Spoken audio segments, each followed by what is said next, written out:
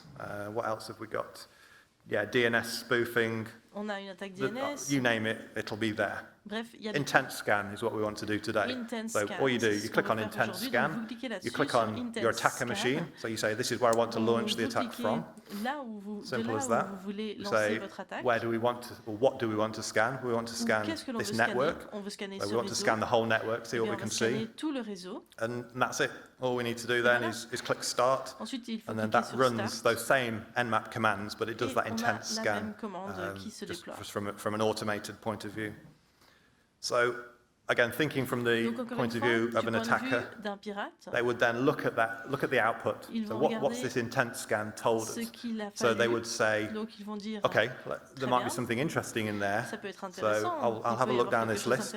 Yeah, that might be interesting, the thing that I've highlighted there. So that's the firmware version of the firewall. And it looks like it might be a bit old, it might be out of date. So what does an attacker do? What does a pen tester do? Well, as you might expect, they would Google it. They would find what does Google tell me about this vulnerability. So yeah, there's a CVE.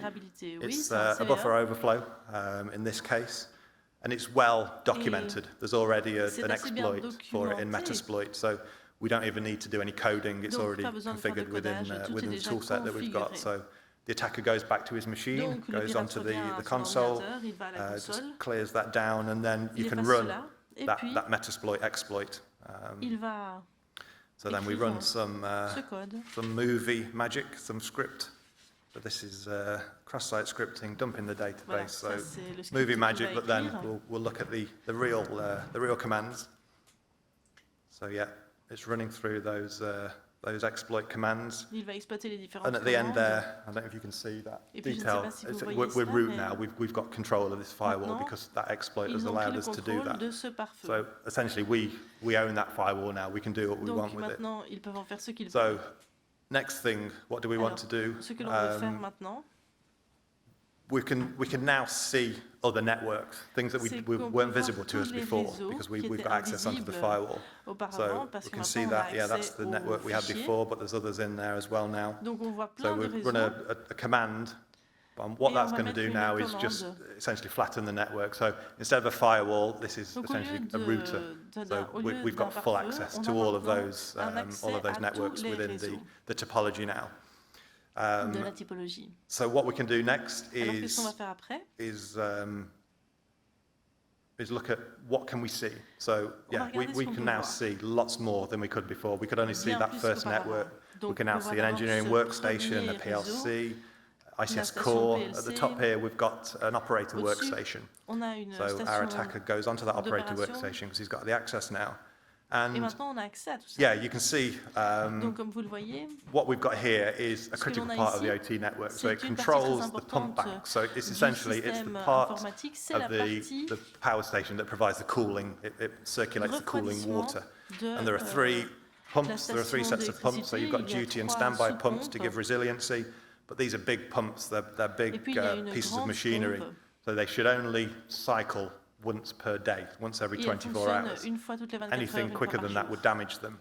So the designers of this system, they built in some application control. They put that application control into that PLC control, so it would limit, a user would not be able to put in a dangerous figure for that. So yeah, that's the outcome of that. Voilà, ça c'était pour vous montrer à ce niveau-là. What we can do now, as the attacker, we can again sniff around the network. What else can we see? Eh bien, on peut regarder there's a CCTV picture. So this is a quick overview of our network. So they've got again a better idea of what the system is. They can see there's a PLC on there. So click on the PLC. Yeah. So we know now that it's an S7 PLC. We know the network it's connected to. We can see that it's running a process that controls those pumps. So again, we've been able to gather that information from this type of reconnaissance and seeing what's available in the system. So now we've got that information. We know what the configuration of that PLC is. We know the model of it. We know the IP address and so on.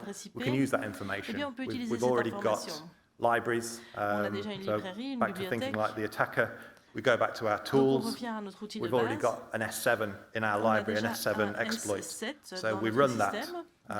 We run that exploit. and see what it does. We can click on the operator workstation. On clique sur la station And d'opération. wow, so instead of cycling once every 24 hours, all we're doing now is cycling once every second. So we've got big pump banks that really don't want to be turned on and off that quickly. So that's not a good situation. But yeah, those levels of protection that we thought were in place have been overridden because the attackers had that level of access. So we take a look at the CCTV. Ensuite, on regarde le CCTV. That's a bad day for someone. We've got a fire in the pump house now. Half of the power station is down because it can't provide the cooling water. So yeah, someone is not having a good day.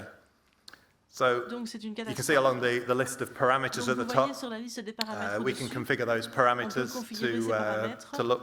to provide that level of input from your real system.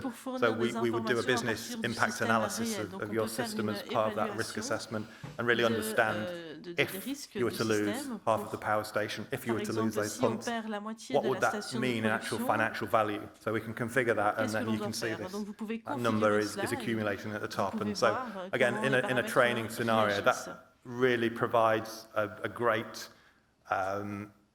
level of insight to people that are being trained to say, actually, it's not just a theoretical thing. If someone got access to the system, this is what the outcome could be. So, yeah, that was, thankfully, my demo worked, the video worked, so that's great. So, yeah, just to wrap up for me, benefits of CyberRange, it's a completely open, customizable platform. So, as I say, we can simulate those assets, we can simulate the scenarios in there. In fact, one thing I didn't mention before is that we've got the picture there of the physical unit. So it's a physical box about so high, but we've actually got a SaaS, a cloud version as well. So depending on your use case, we've got different ways of using it. So we can provide that what you might call a digital twin. We can simulate those IT, OT networks. So again, I've talked about it in an OT context today, but it's not just an OT tool. It's a flexible tool that you can put to IT, you can put to cloud simulations as well. Again, it can increase efficiency because we're using it to test things in or out of a production system. So we're not making any risks to your production system. We can really speed things up by testing it fully before we deploy it on a live plant. Yeah, hybrid, I've just talked about that. We can plug that legacy kit in as well.